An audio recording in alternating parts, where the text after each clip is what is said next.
Hello, everybody. I am Baphometal, and I welcome you to Secular Soapbox. I am joined by my amazing co-host, Apostacie. Take off the tinfoil hat with us as we welcome our guest, Cynane, who is currently working on her first book about deconstructing from Christian nationalism and seeking sanity in a conspiracy theory age. Please feel free to interact with us in the chat during the show and give this video a thumbs up. Also, if you like what we do here on Skeptic Haven, please subscribe to our channel so you don't miss out on all of our great content. Let's get started.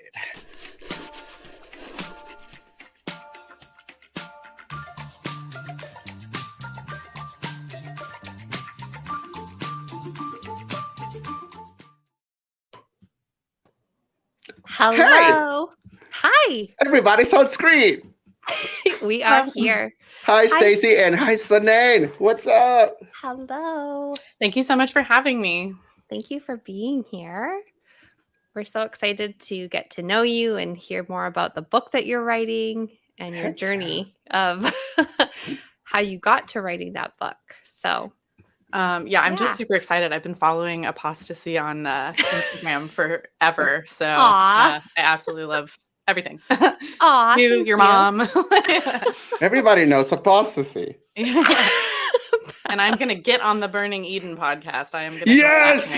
So. Yes, you are. Yes. I'm going to have a shirt just with your name on it. That's awesome. And everybody will know it already. You're so popular. You're hilarious. Oh my goodness. Okay. So could you give us a little introduction to yourself and to our audience? A little bit of your history and your Christian upbringing? I can try. Okay. So I Go for it. I'm from Florida. So immediately. I'm sorry. Yes. Yeah. Condolences are being accepted. And Yes. I was raised in a very small town, 16,000 people, and very white community, very Christian community. I went to like a private Christian elementary and middle school. We were, our total social circle was just the church that we went to, and then like a different church that we went to, and the Christian school that was also a church. So it was all just, very, and then also not just Christian or just evangelical, and it was Protestant, but like white Christian nationalist, so like Republican. And if you were not you could not be a true Christian if you were a Democrat. Like I was distinctly and specifically told that as a child. And Whoa. I don't think that I ever knew a Democrat. Like, I don't know. So like, they were just kind of like these like scary people. They existed, but you didn't know what corner they could be around. Yeah. They were like, oh, whatever, the Democrats. But yeah, so like they were just almost like the boogeyman, and, they wanted to like take your jobs and take your money and like, I don't even know. So, but I wasn't like super political or anything like myself growing up. Cause like, I just didn't know anything, like I was told, you vote Republican cause that's what Jesus wants. And, and, if you feel like you're uninformed or undereducated politically or whatever, then you just trust your parents and you trust your elders, and like they'll tell you who like the Christian candidate is, and like you have to vote for your Christian values, and it's all dog whistles and code words, and growing up,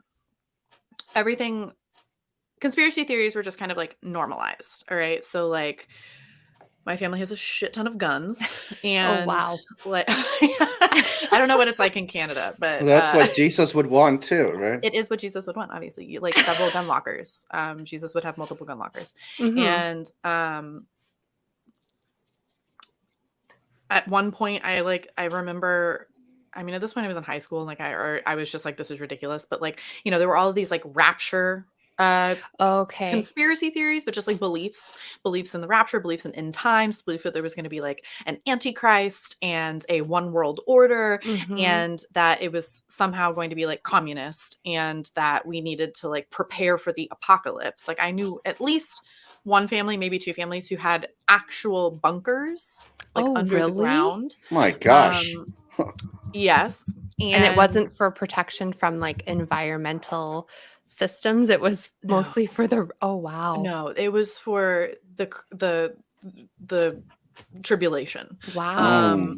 Okay. And you know, at one point I went home from like some sort of school break or something, and I distinctly remember I was looking for powdered sugar because I was baking something, and I walked into my mother's lovely walk-in pantry, and I find a 5-gallon bucket of corn seed. And we don't have a farm. And it was just upsetting because I immediately knew what it was for. Like, I didn't even have to ask. I just knew. And I still ask, but I was like, Mom, are these apocalypse seeds? And her only response was just like, so what if they are? Oh my gosh. So, and then like, oh my gosh, when Obama was just sent everybody over the actual edge. Yes. Just conspiracy theories. My mother was convinced that he was a secret Muslim and that he was infiltrating the country from like the highest order in order to like destroy the country from the inside. And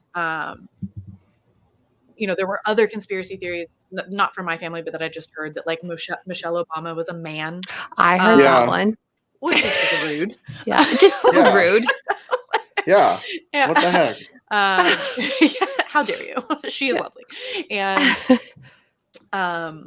my best friend at the time was dating a man who was Middle Eastern of some kind. I don't remember exactly where he was from, but he was Middle Eastern. His last name was Hussein, which was a crime in my hometown.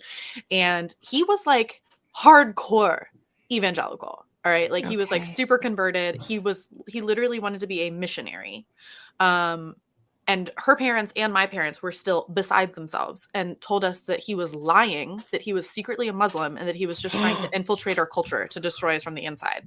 But yeah, this got real racist. I don't know if you were prepared for that. Yeah. No, I mean, I'm shocked because it's been so long since I've heard these types of situations, but I remember like it's all coming back to me now. And I mean, and this was still like high school and then like into my undergrad years. And then after undergrad, I contract for the Navy. And so I went into this very difficult training program with a very difficult like rotating shift schedule and stuff. So I was just kind of like dead to the world for several years, already not being super politically informed or involved. And those were the Trump years. And I just remember in like 2019, you know, after I had kind of finished some of my quals and things, seeing my parents attending like Trump boat parades. Boat parades. Well, because we're from Florida. And I remember those, seeing pictures of them. Yeah. And I remember I messaged my mother and I was like, you know, I vote for whoever you want, but I'm very concerned at the level of like fervor and zeal. Like it's scaring me a little bit. And like maybe just don't do parades. Like I don't know a lot about politics, but like, you know, I did know that Trump said to like grab bitches by the pussy. And I was just like, I'm sorry, I was not allowed to wear like tank tops in high school because it was too slutty. But your golden god is out here like literally sexually abusing people. So maybe don't get on the boat. And they just like, you know, oh no. They just like would not engage, just wouldn't listen to me. And it was very much like you're the child, we're the parents. Yes. Maybe a little bit of the like you're a woman kind of thing, but my family wasn't internally too bad about that. And so it just like that was all in the before times, you know. It was all building, you know, like I saw the inconsistencies with like the conspiracy theories. I saw the very disturbing political connection of like Christianity to the Republican Party, which just is not sensible.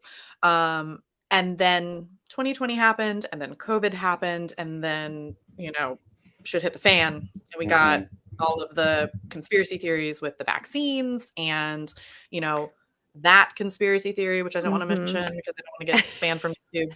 And so I understand. Yeah. So is that sort of what sparked you to start looking at Christian nationalism and the connection between conspiracy theories and Christianity? So 100%. So basically what happened was we were planning our wedding like during all of this. Okay. And so I was forced to interact with like my family and stuff on a level that maybe we wouldn't have otherwise. And it was so stark. It was too much. Like my mother literally told me, so my best friend, who I no longer talk to, was the unofficial maid of honor at our wedding.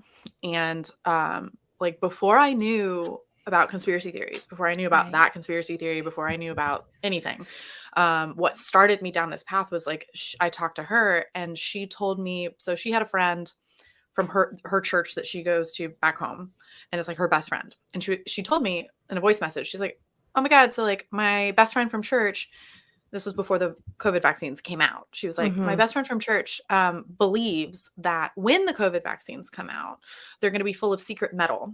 Oh. And that the metal is going to be in your blood, and the metal in your blood is going to interact with 5G radiation, and it's going to control your mind or kill you. She wasn't sure which one.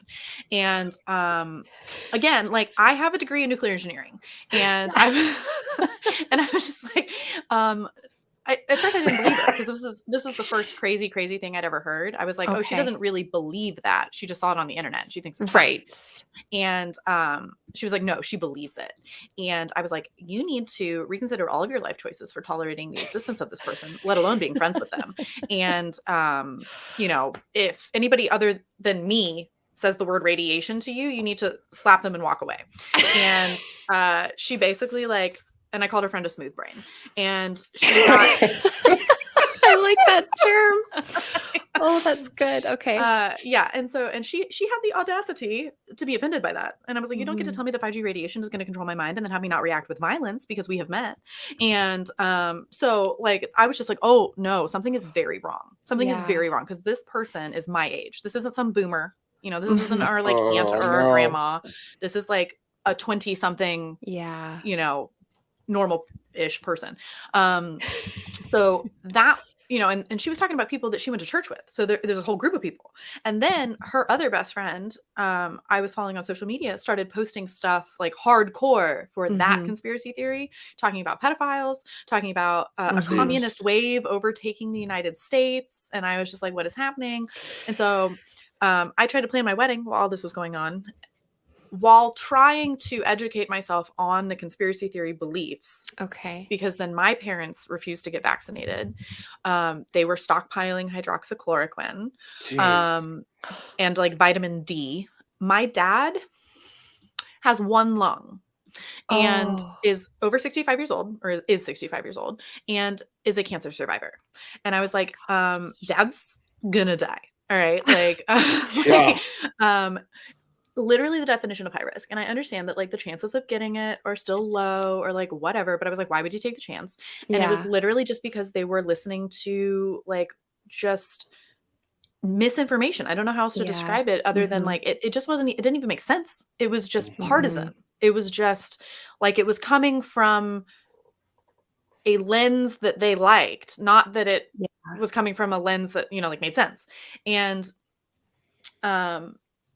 my mom, I told them because almost nobody at our wedding was going to be over 30. And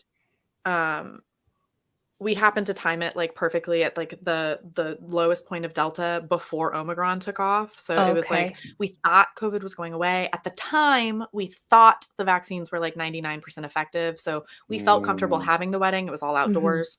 It was like medium small.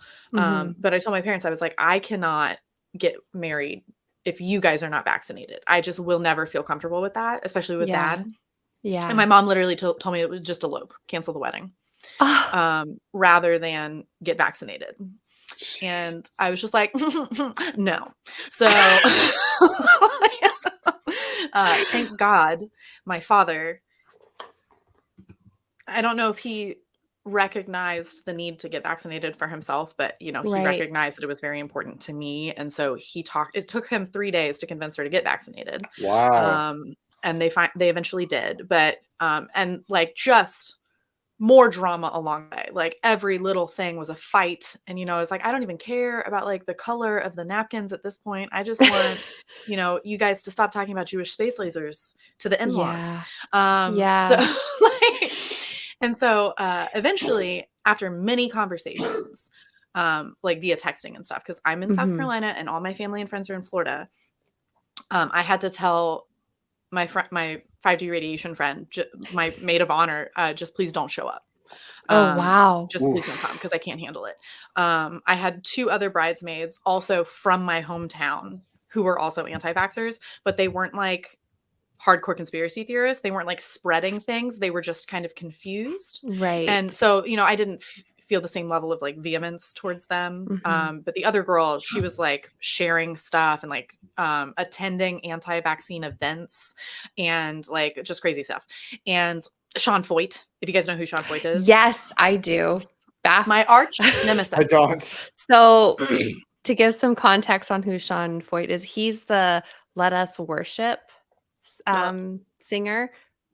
Well, he's from Bethel Church originally, correct? And I think so. Yeah, he's a praise and worship leader. And throughout the pandemic in 2020 and 2021, he went around and held giant worship services and called it Let Us Worship.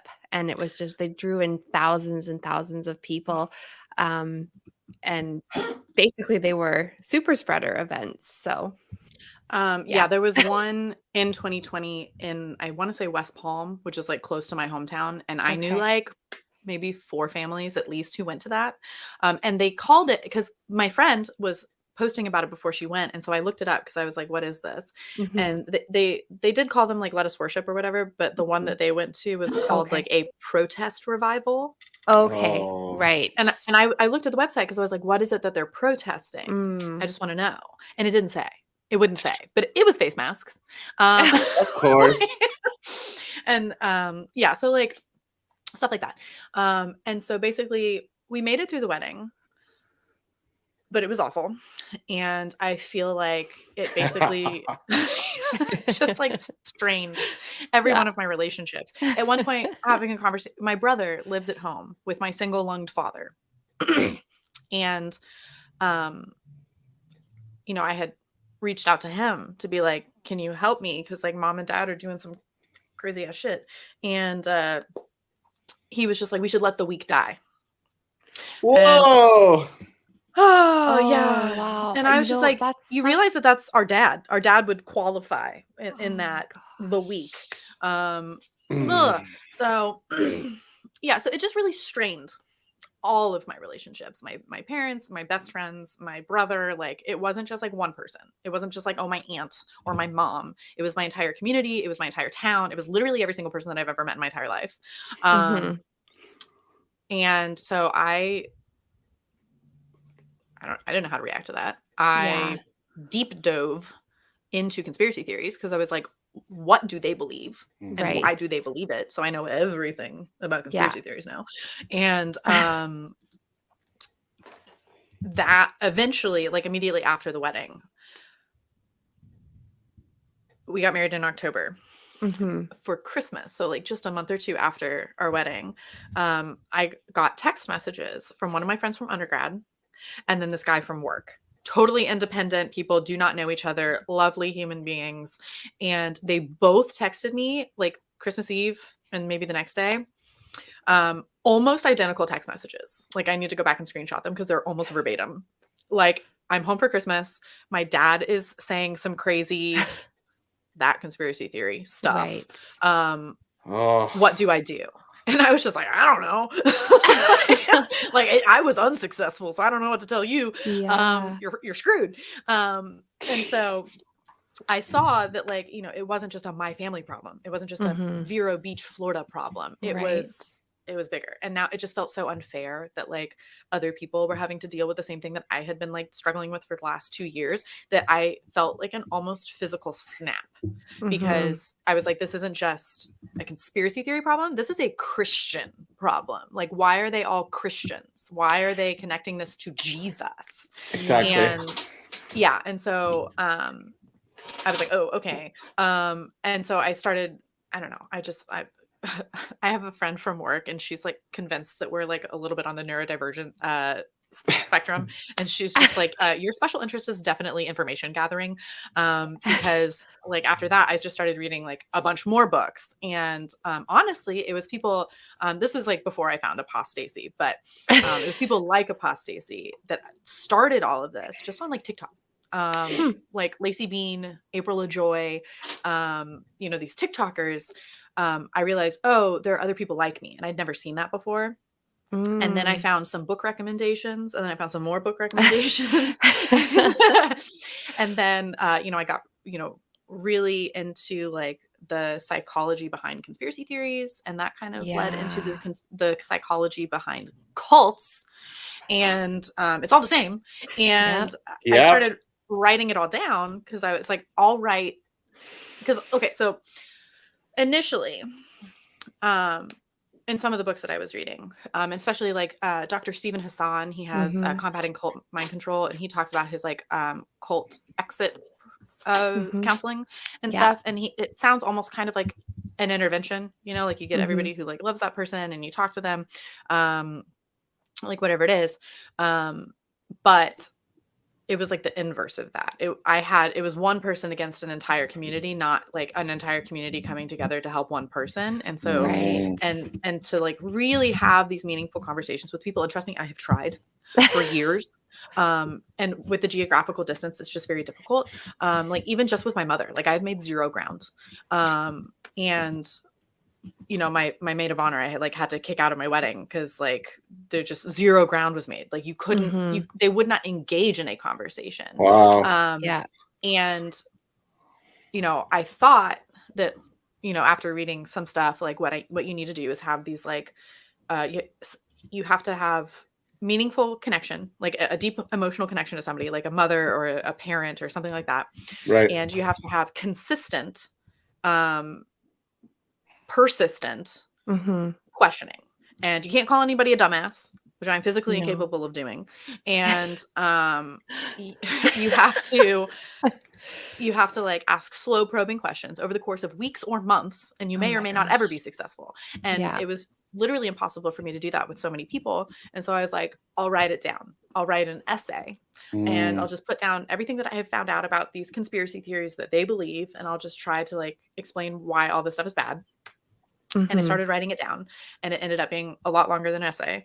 And as I was writing, I was also reading and learning, and I realized more and more that it's not just a conspiracy theory issue. It is I was deconstructing from the totalistic ideology of white Christian nationalism, and that you really have to attack the bedrock of those beliefs, not the conspiracy theories that are like, high in the sky. Right.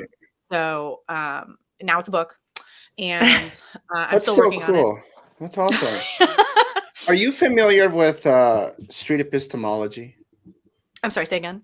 Street epistemology. I don't think so. What is that? You would probably really enjoy learning more about that. I'm going to write this down. It's basically a method of communicating with people by asking a lot of questions, but in a way that it makes the person really think about things and how they come up with certain conclusions. And why they believe and why do you believe what you believe? Exactly. So, I hope she comes never back. lose her. Technical difficulties. She's back. She's gone. And she's gone. She got raptured. Yeah.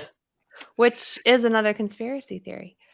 But for those who are not familiar with this, look up Anthony Magnabosco. That's M-A-G. Hold on. M-A-G-N-A-B-O-S-C-O. Magnabosco. Anthony Magnabosco. Street epistemology. Pretty awesome. It doesn't work for everybody, of course. No, but there has been some, like, I've learned a lot from watching his videos Yes, and just asking the right questions where it doesn't feel like you're attacking the other person and their beliefs. exactly. Yeah, and I feel Exactly. like there were times when I was still a Christian and people asked me certain things that when I watch street epistemology videos now, I look back and I'm thinking, "Oh, I remember when somebody asked me a question like that and it really Hmm. made me stop and think." Hmm. Um, yeah, so I feel like those were little kind of building Yeah. blocks onto my deconstruction. Oh, that's awesome. It's a very peaceful approach. It is. There's not a lot of confrontation or anything like that.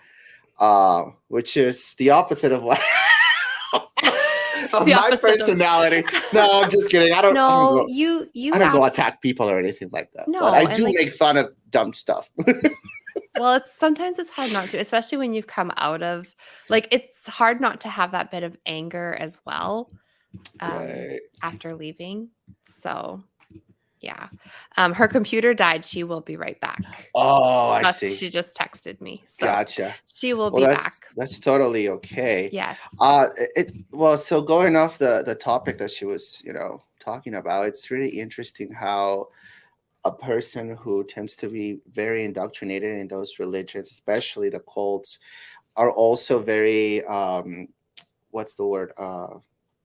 Primed, I guess, to Yeah. believe all of these things, all of You these conspiracies. definitely.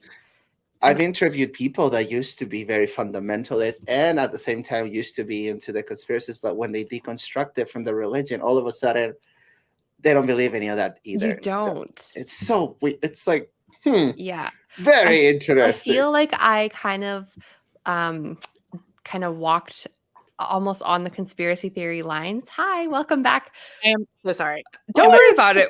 We're Hour. just shooting the breeze. But I was gonna say, I feel like it was my realization, the connection between conspiracy theories and Christians, Mhm. that had a huge impact on my deconversion, because it was in 2021 where I kind of stood back and looked at it from an outside perspective, and I was making these connections, especially when it came to that conspiracy theory. And Mm.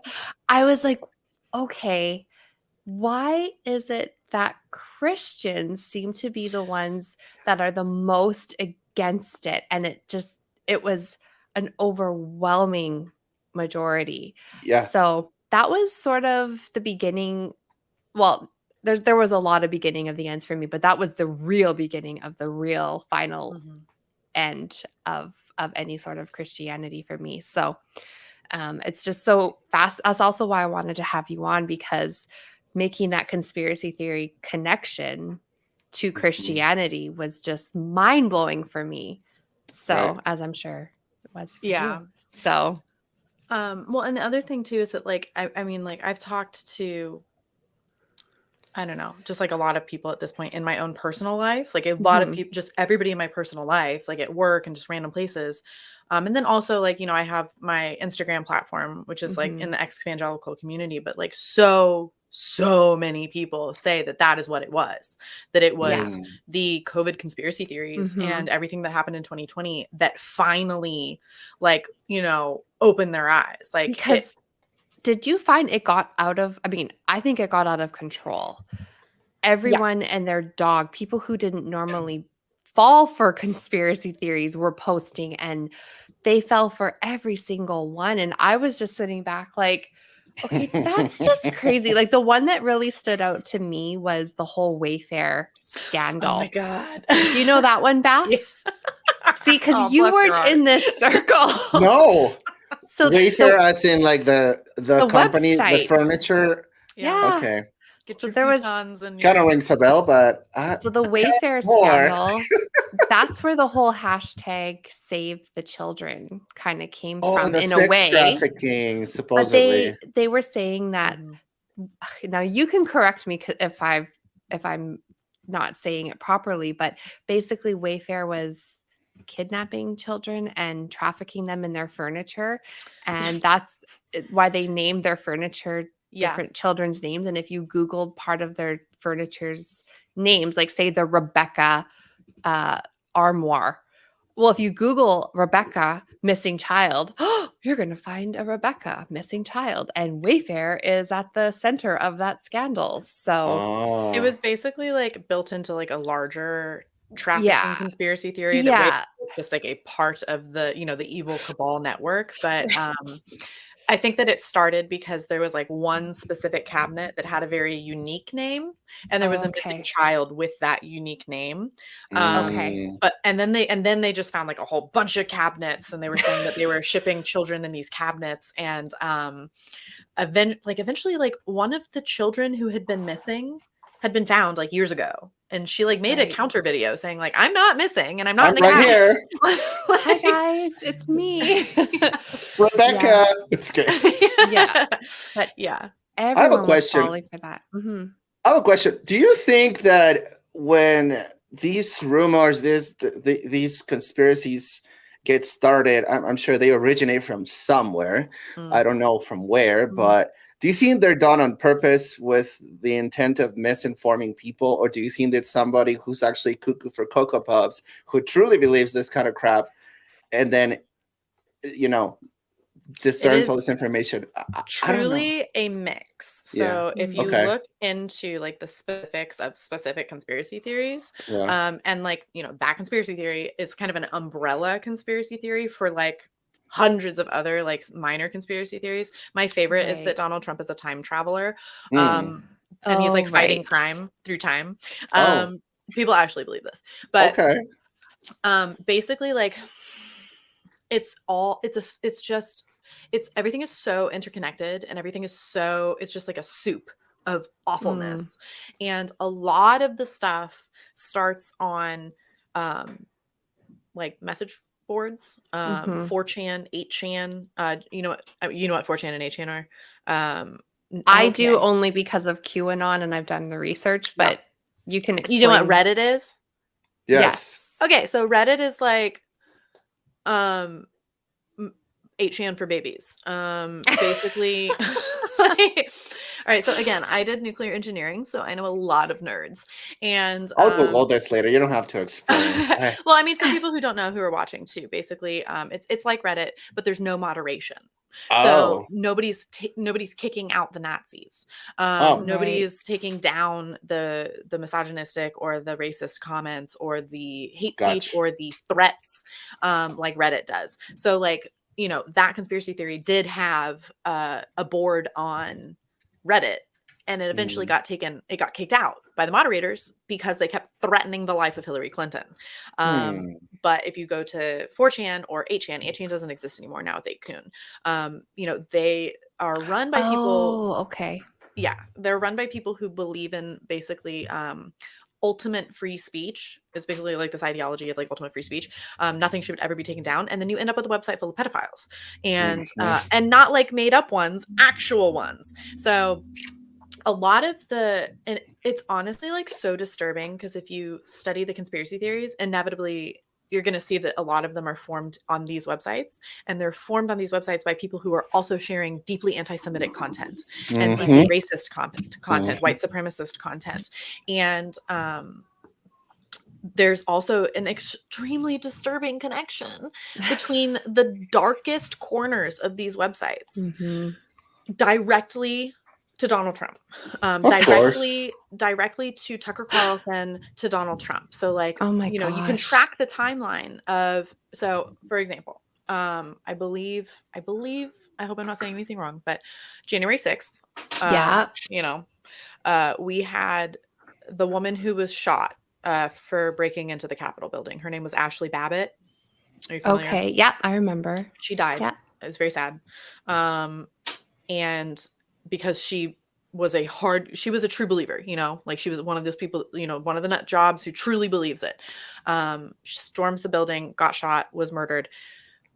On like day one, whatever day it was, there were these white supremacist deep web 4chan type forum boards that started making Ashley Babbitt martyr posts and like flags saying that she was a hero and that she was a martyr, Gosh. and specifically the language that they were using.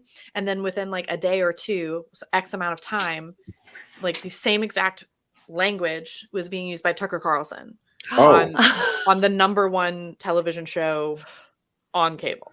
And then literally the next day, Donald Trump was tweeting the same exact language. So there was like a direct line between like these things and the president of the United States. It's like the human centipede almost, right? Yeah. That's perfect. That's what came to mind right now.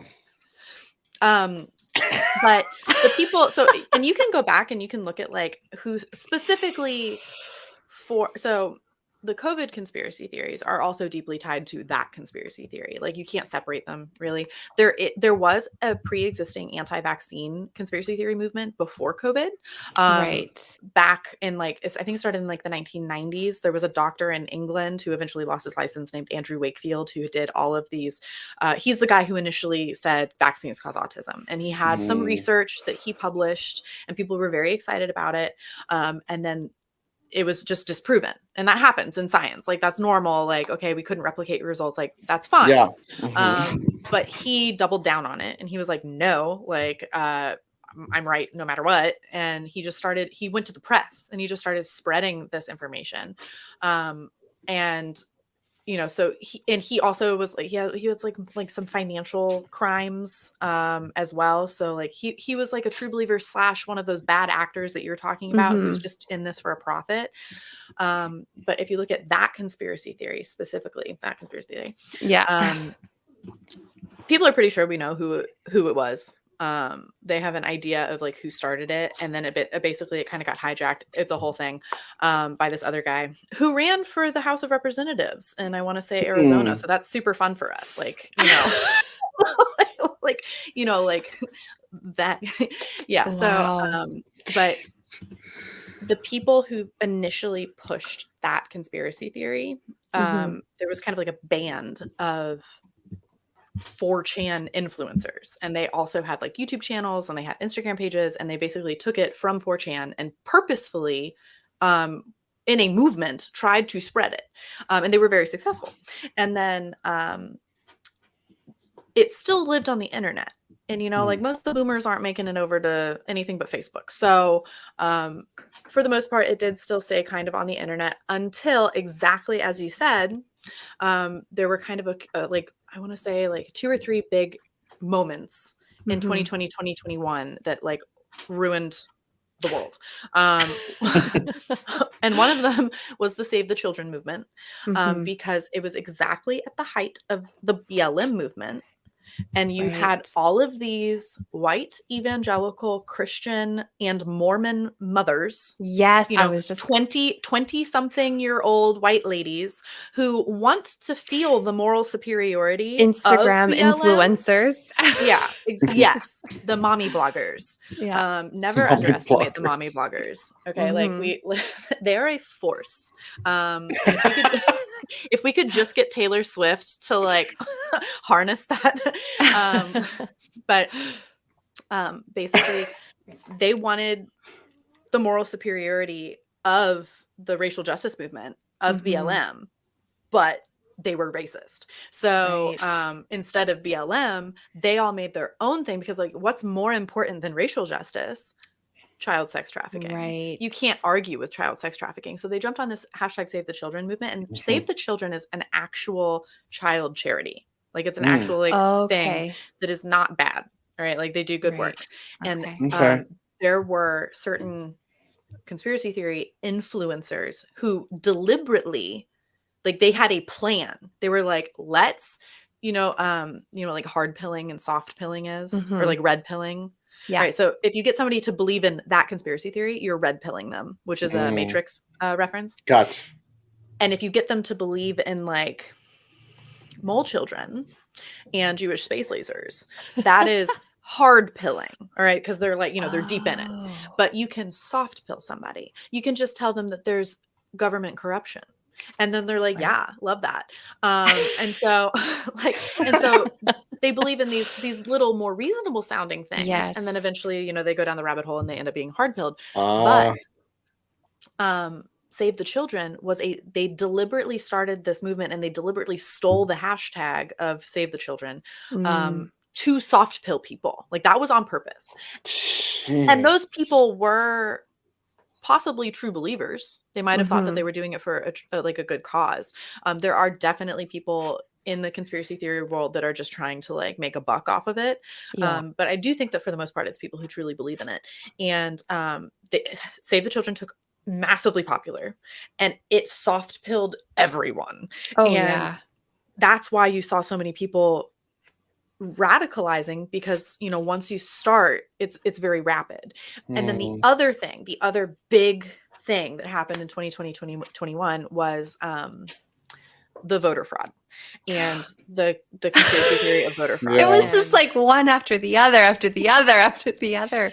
And it was all, but it's all, they're all saying the same thing. You know, they're all pro-Trump. They're all like, you know, using the language of evangelicalism, using the language of white Christian nationalism, talking about a coming apocalyptic event, talking about an ultimate evil, talking about a secret cabal, which sounds very much like the One World Order and the Antichrist. I was going to say, like, the rapture. It all sounds, it's all this like coming things to wait for. And it's like, when is it going to happen? We don't know. And we've been told our entire lives, me and Stacey have, I don't know about you, but we've been told our entire lives that we were waiting for that, like, Satan was in control of this realm and this world, and he had his hand on this world, and he was controlling the like global governments and things, and it was just a matter of time until the Antichrist took over and the world fell into ultimate evil. And now you have this conspiracy theory saying that it's happening. This is it. Yes. And Daddy Trump is the only hope. So what denomination were you? Kind of just like the non-denominational, like cool kid church, you know. You know, not like I did have a lot of Baptist influence, because like my great aunt and uncle went to a Baptist church, and then like my friend who I kicked out of my wedding, she went to this Baptist church, so that's where I went to youth group. But the church that my family went to was a Calvary Chapel, which is kind of like the Chipotle of churches. Yes. It's like a chain. And they're from California. So like the pastor and his family are like beautiful people, and they like surf, and everybody's very cool, and I never fit in. So,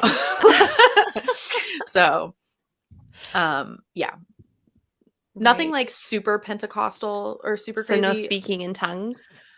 No, they were speaking in tongues. That's pretty crazy then. Well, wow.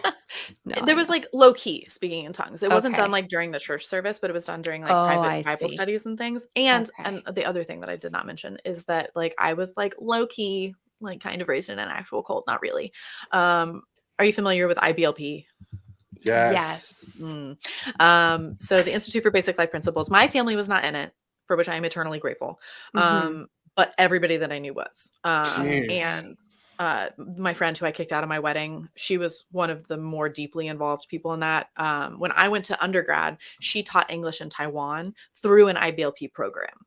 And that's how she met her friend who was even more IBLP, who was posting the stuff about the communist wave taking over America and all that stuff. So like there was like a lot of influence from that. Right. A lot of purity culture. Yikes. You know. And when did you leave the church, and when did you like declare yourself to be a non-believer? Because when I was an undergrad, I was living with a girl who I had grown up with in the same private Christian school and like all that stuff. So we tried to go to church and things like while we were in undergrad. As my degree got more difficult, it became more difficult, you know, like senior year, like I was, you know, very busy. And then after I graduated, I moved to South Carolina for my job. And as I said, I was on a rotating shift schedule, and I was on an extremely difficult like training program and stuff. So I didn't have time, and I worked on Sundays a lot of the time. And I still tried to go and find a church. Like I went to the Calvary Chapel here because I was like, that's what I know. I tried a bunch of different churches, and honestly, like it always just, it's funny to look back on now because it never felt right, you know, like I would walk, and also like I'm an engineer, so I'm kind of a, like, you know, not like a girly girl exactly. I'm not nice. I'm a bitch. And so I love that. so like I'd walk into the churches and like, you know, there's always like the designated like pastor's daughter who like must meet you at the door and she's like, oh my God, let's be best friends. And I'm like, stop. I know who that is. I can see her right now. I've met her. Yeah, you can. I can as well.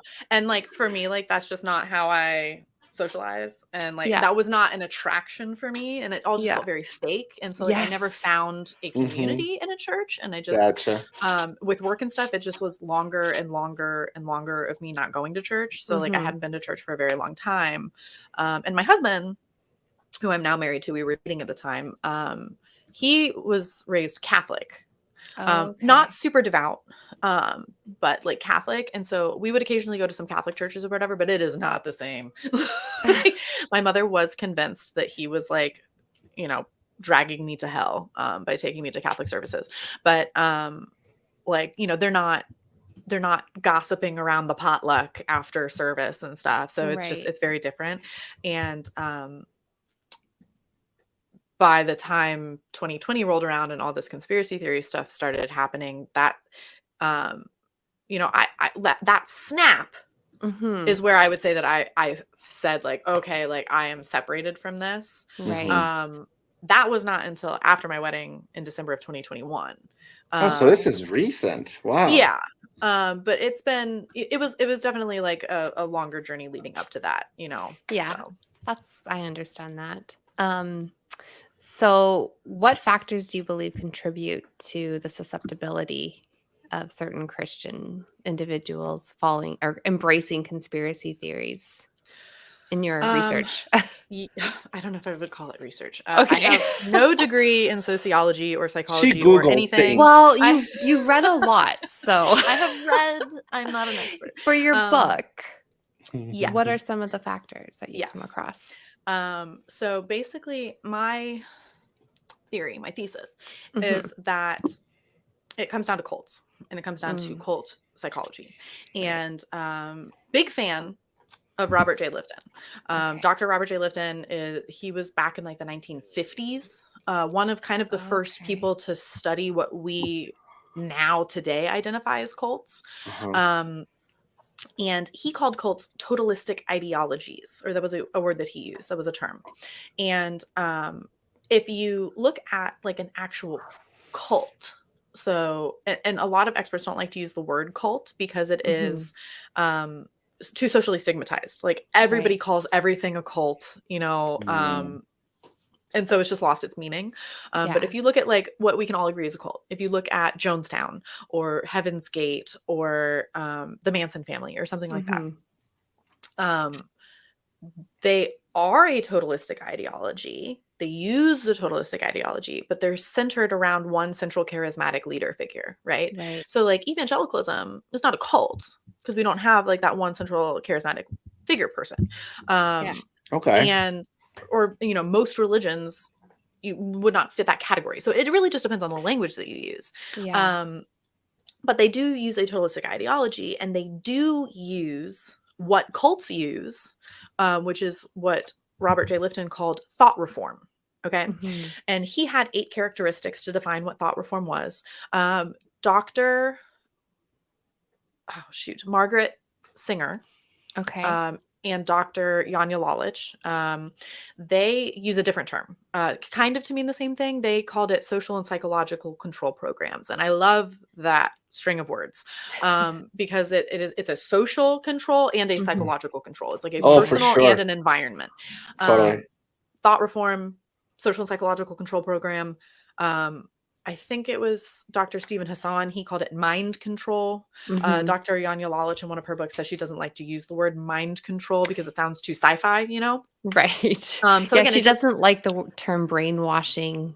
Brainwashing. It's all just, it just comes down to the language, but you're describing the same thing. And actually brainwashing was like, it's actually like a direct translation of a Chinese term that was used for survivors describing the initial takeover of like communist China. Hassan called it authoritarian control. That also sounds great. The bimodal of authoritarian control. Yes. Yeah. Okay. Yeah, the BITE model: Yeah. behavior, information, emotions, and thought. Yeah. Yeah. So, but basically, like, fascism, Mhm. I am pretty sure, would kind of fall under this like totalistic ideology definition. Mhm. It's centered around nationalistic ideas. All right. And then you have religions, which is a totalistic ideology centered around these like religious beliefs and things. And a totalistic ideology is like an all-encompassing worldview. So basically it requires a teleological mindset, which is that everything happens for a purpose, and specifically that everything happens for a purpose within our ideology. And I absolutely loved the book The God Delusion by Richard Dawkins. Yes. Good Because he book. talks about, and Mhm. this is what blew my mind, because like I was reading all these things about cults, and then Richard Dawkins kind of tied it to evolution. He explained why we do these things. Like we prefer teleological, this like almost psychological fallacy or logical fallacy, because we like evolved to be like that. But teleological thinking says that you have to explain everything from like everything has a purpose from within my ideology. Yeah. Nothing is coincidence. Nothing. So it produces what Lifton called personal closure and what Lawlich called bounded choice. And so you have to explain things from within your ideology. Why did Donald Trump lose the 2020 election? It must have been because, from the evangelical point of view, either white Christian nationalists were not strong or righteous enough and God abandoned them, or there was some sort of satanic tampering. The idea that the majority of Americans don't want to live in a misogynistic, homophobic theocracy was not an option. It wasn't one of the bounded choices. Right. Oh, And Sir Arthur Conan Doyle has a quote that I really love, where it says that like once you have eliminated the impossible options, whatever is left, however improbable, must be the truth. But a totalistic ideology, a totalist mindset, rules out most of reality as impossible because it just doesn't fit with your preconceived totalistic ideology. And so you'll never be able to figure out what the actual truth is because you've already eliminated it as impossible. And so conspiracy theories are literally inevitable. It explains so much of my childhood because conspiracy theories are just an explanation of phenomenon and events through a totalistic mindset. And so I just, when you're talking about, are people bad actors or are people true believers? Like, I think for the most part, on some level, people are true believers, and they might just like not really think about it too deeply, but it just kind of comes down to like psychology almost. Yeah. Totally. So how can individuals protect themselves from falling prey to conspiracy theories? How do you I honestly like think that we just need to have a lot more education. Yeah. You hear about like I'd heard about Jonestown and cults. Mhm. I even listened to the Parcast like cults podcast like while I was still an evangelical, and it never even like registered, like the dots were not connecting. I agree, because I always thought everyone else was in a cult. Yeah. Not me. Mm. Yeah. But I was There's afraid of being in a cult, but I didn't actually think I was in a cult. There's an answer for everything. Yeah. And that was another thing that like, it just like annoys me so bad. The woman who I kicked out of my wedding, ironically, also was like obsessed with cults and like read a bunch of books about cult psychology and not cult psychology. I don't know what book she was reading, but like she shared a photo of like a stack of books that she was reading, and I looked up some of them because I was at this point I didn't know anything about cults. Right. And she was like obsessed with this podcast called Cultish. Are you familiar? I read a book called Cultish. I don't know if it's by the same person. I don't know if it's the same. It's actually, 2 guys. Maybe I have. Okay. I've listened to a bunch of podcasts, but okay. I'm about to talk some shit about people I don't know. Okay. So like my crazy friend was listening to this cultish podcast. So I listened to it. I listened to several episodes of it, and it's run by evangelicals. No. Yes, I do know this pod. I'm like, why does it sound familiar? Yes, they are Calvinists. Yeah. Oh. Are they really? Yes. I'm like, I do know that, but it's been so long. Yeah. What? 100%. And they do like each episode is a different cult and they talk about the cult and basically they disprove the cult by saying how it is just against Christianity, how it doesn't line up with the Bible and the word of God. Yes.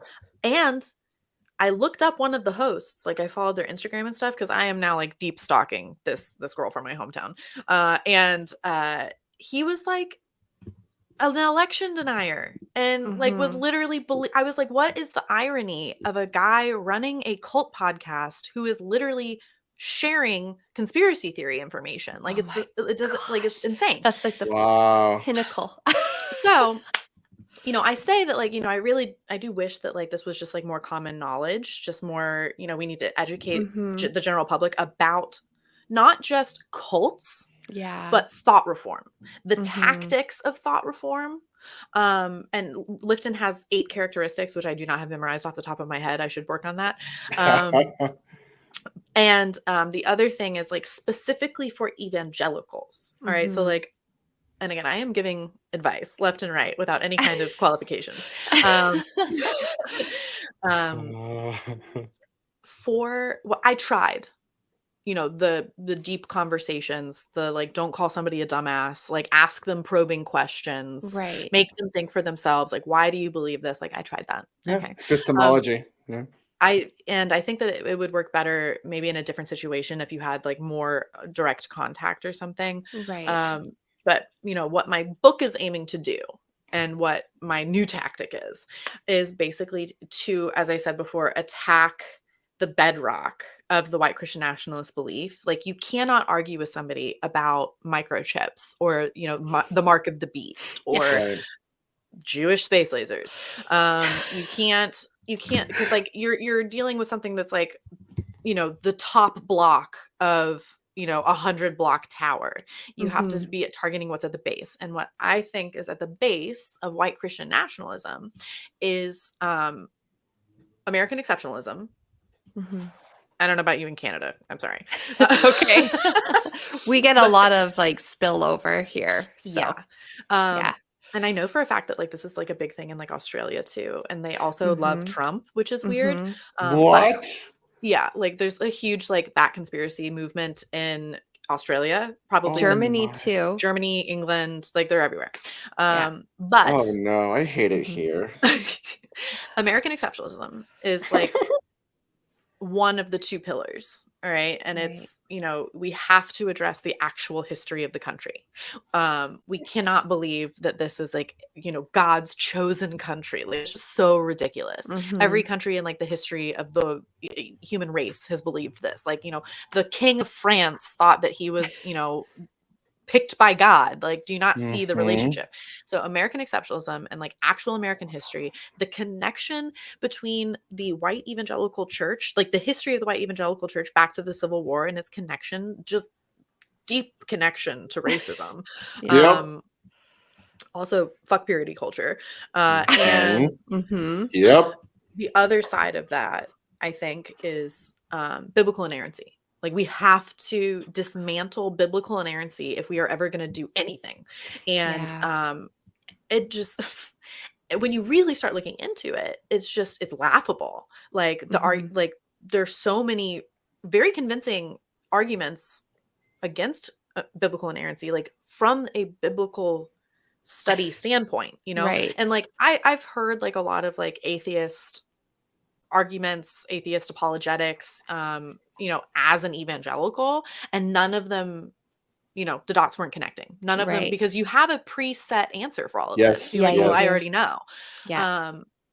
But when you really start looking at like biblical inerrancy, like, and biblical inerrancy, for those who don't know, is that like, the Bible is the one true word of God, that it is, there's no errors, that it does not contradict itself. And that just contradicts it all right there. And that contradicts itself in the first chapter. Yeah. And that like all of life's answers can come out of this one book, like specifically, like which investment should you put your money in? That is like biblical inerrancy. Right. I think that there are very convincing arguments, like from the evangelical point of view, you know, like from like, you know, from what is allowed within the totalistic ideology of evangelicalism. You can basically like dismantle it. You know, using historical context, like honestly looking at like the inconsistencies in the Bible. And you know, the like a big thing for me was like Pete Enns. Are you familiar with Pete Enns? I've heard the name. Oh my God, I love him. He's an author, he's a theologian, he's a doctor of I want to say theology or something, but he wrote a book called How the Bible Actually Works. And like that was so I had already deconstructed when I read that book, but that was a huge step for me. That was a huge eye opener because he it was almost like permission to view the Bible as maybe not something that's like completely useless. Like I think that like the Bible maybe has value. It's good to study. It's an interesting way to like look at how people viewed God throughout history, without like needing to have that biblical inerrancy. And it was a way from within the evangelical totalistic mindset to let go of that biblical inerrancy. And that's a very scary thing to do because when you let go of biblical inerrancy, then, you know, if you let go of the idea of hell, then like, why did Jesus die? Yeah. And then like, was Jesus God? And then like, and you just go from was he there. born of a virgin? And there's blah, blah, blah. And it's very scary. And I think that like there are, you know, places that you can land that you can still call yourself a Christian if you want to. And another thing for me was that like I didn't realize that there were other brands of Christianity. I thought, you know, penal substitutionary atonement, the idea that there was a hell and that Jesus died as a sacrifice for us. I didn't know that there was another option for that. And I'm honestly pretty pissed off about it because because I went to a private Christian elementary and middle school. I spent every Sunday of, you know, 20 plus years of my life in a church and like weekday youth groups and summer church camps and literally everything that you do as a kid as like a Christian, missions trips and like whatever. And like you would think that like after that amount of time you would walk away with like an education. You know, you could say that, you know, like you almost have like an honorary like seminary degree or something, and then you read one book by a guy who's an actual theologian and you're like, oh my God, I've been lied to my entire life. This makes a lot of sense. So biblical inerrancy and American exceptionalism, we have to destroy them. Yes. I could not agree more. Oh yeah. Especially about the inerrancy, because that was kind of the last straw. It broke the camel's back for me. Even if people just research how the Bible was, you know, put together, you know, starting from there, you know. Yeah, definitely. Well, I tuned in this week just because I'm nosy. I tuned into our old church's sermon, and even just the way that he talked about the story. I think he was preaching from Acts, but the way he said how, and when they left off in John, it's like it was just a continuation from like 1 week to the next, from John to Acts. And it's like, no, it was how many years in between the writing of John and Acts, and were they even like there? It just made it sound, if you were sitting in the sermon, it just sounded like it was just someone's diary from last week to now, when that's not the case at all. Now that I've known, or I've learned how the Bible came to be. That was the other thing for me, was that like, you know, coming from the denomination that I came from, there's no qualifications to be a preacher. Like it's just like, like I have a calling from God, and like now I'm a preacher. Like they don't even go to seminary. They don't get a degree in anything. It's just they have a calling from God. And then you look at it, and like most of the books of the Bible were written 70 to 100 years after like Jesus died or whatever. A lot of the books that are by Paul were not by Paul. And there's also a whole bunch of other books. The Gospels are anonymous too. The Gnostic Gospels. Do you know what I'm talking about with that? Yeah. There's like I think there's a professor at Princeton. There's a lady professor at Princeton who like, I have got to find if she has a book or something, but she's like the Gnostic Gospel expert. And she talks about how like Timothy had a like feud with John. And so like if you read the Gnostic Gospel of Timothy, which I have not, which is not in the Bible because it's, or what, I think it was Timothy, the guy who stuck his finger in Jesus's hole, wound. Okay, we're gonna cut that out. Oh wait, no, we can't. It's live. I love it. Okay, no, it's good. It's good. You can like, if you read that book, like with the John text, Yes, you can see them throwing shade on each other, and you can see how they have like ideological differences and stuff. So like, there's just and then like, and I didn't know any of that because the people who were leading my churches were dumbasses, and like, yeah. And then like and it's just like very frustrating. I honestly, I haven't been home a lot, and I have like not really seen these people, and I wasn't like, I don't know, but like as like a woman in STEM, I have a particular, a grievance against, unqualified basic white men trying to tell me what to do and how to dress. And people would ask me like, oh, like kind of like, why did you do nuclear engineering and stuff? And like looking back, I was just like, well, honestly, I just kind of like, I thought I was smarter than everybody. And I thought maybe if I just proved it, they'd stop telling me how to dress. And they didn't, but I saw, oh shoot, I wish I knew their name, but there is this absolutely fantastic, I'm going to say like non-binary influencer who's like very popular right now. And I'm sure that you would recognize them if I had a picture or knew their name. But I listened to an interview by them that like really shook me because they said, because they're a person of color and then they're also a queer person and who is visibly queer. And so talking about the struggle of being like that kind of a minority, and how they went to Stanford and they have like this very advanced degree in something, and talking about how they felt like they needed to excel just to be accepted as a human being.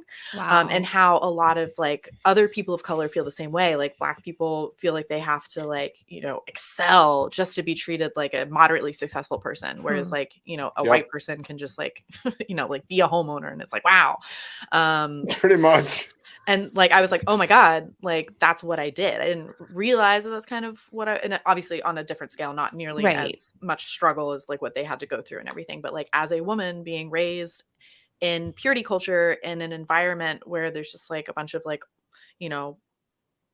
men who are in charge of everything telling you how to live your life, I would I was just like, well, what if I excel, if I just prove that I am capable, then but so awesome. Wow, you are just amazing with all of your stories and your everything. So when could we expect your book to come out? Well, I've never written a book before, so I don't know. Like I said, I kind of had to take like a break for a while to like research while I was writing, as I'm coming up to these chapters that are like very like heavy into like the cult psychology information and stuff. So I'm hoping now that I've kind of finished a little bit of a reading list, I'll be able to push through a little bit faster. But I am actually very excited about this. I have an Instagram account, which I would love everybody to follow. It did initially start as kind of like a book recommendation Instagram account. Taking off the tinfoil hat.com, or sorry, taking off the tinfoil hat on Instagram with periods in between each word. Right. But I've now posted so many posts that like all the book recommendations have been lost, which I think is a shame. So I now have a website, which I'm kind of re-releasing, and it has a collection of all of the book recommendations. So like I may not be able to articulate something very enlightened, but I can point you to a book that can. So please, it's still a little bit under construction, but the book recommendations are up. So please check out takingoffthetinfoilhat.com on the resources page. All of the books that I have read are collected there and categorized. So perfect. That's great, because I was going to ask you who you would recommend, so we can all go to your resource page to find out. So awesome. Yeah. So nerdy. God. Well, look at all your books, Baph. Yeah. This is not a green screen. That is a beautiful bookshelf. This is a real bookshelf. With his wine glasses on top and everything, I just noticed. This is what I write books. I sit there and and I write. He's inspired. I am inspired by that guy. Yeah. Who is that? I don't know. It's a green screen. Oh, is it? Oh my god. If you say gullible really slowly, it sounds like. Yeah. If you say gullible really slowly, it sounds like orange. Mm-hmm. I'm not gonna do it. I'm just joking. Awesome. Okay, Baph. So where can everyone find you? I am the co-host of the Burning Eden podcast. The link is in the description of this episode. Comedy, satire, more of this craziness. Cuckoo for Cocoa Puffs. Oh, what are you wearing? Yeah, what did you just put on? Yeah, it is fell so off weird. earlier, Yeah, I so I know. just put it back on because I wanted to be part of the club. I don't know what you're talking about. We're not wearing anything. Oh. I mean, Yeah. we're wearing stuff, but yes. And yeah, you can also follow me on TikTok if you are on TikTok. If you're not, do not download the application. It's horrible. Just look me up, Baphometal. I have two accounts. And yeah, if you want to see some funny stuff, You're great. there I am. Yes. Oh, thank you. So are you, Stacy. Thank you. So really quick, my mom and I finally recorded our intro episode. It's going to premiere tomorrow. I'm so nervous. So I just changed my headline to the Stacy's Mom podcast. That's what it's officially called. And you can look that up on YouTube because that's our official name. So That that is will so be coming out awesome. tomorrow. Yay. I'm really nervous, but I think we're going to have a lot of fun with that. So That's like such a good podcast name. I can't believe that like it's still available. Like that's perfect. well, I think with my spelling, that's also why it's available. So Oh. yeah, but okay. Well, thank you so much for being here. And we also, Patrons. yes, we want to thank the patrons. So thank you, Sidney Davis Jr., Eric Ozols, Tara S., Rion, Deneen Murphy, Dan D., Michael Wiseman, Kathy Cotton, Cindy Plaza, Sunny Shell, Aaron Coalson, and Phil Calderone. And also don't forget to check out our other shows on Skeptic Haven. We have secular. Oh, thanks, Wes. Who needs me? We Sorry. have Secular Soapbox on Wednesday. The Bible Says What? The What? Sunny Spot, the Global Atheists, Women Atheists Unload, and our call-in show on Sunday nights called Let's Talk. Let's So, talk. Subscribe, ring the bell, and be notified. So thank you again to everyone in the chat for being here and to our guest for coming and sharing her story. And we will see you next week. Adios. Bye.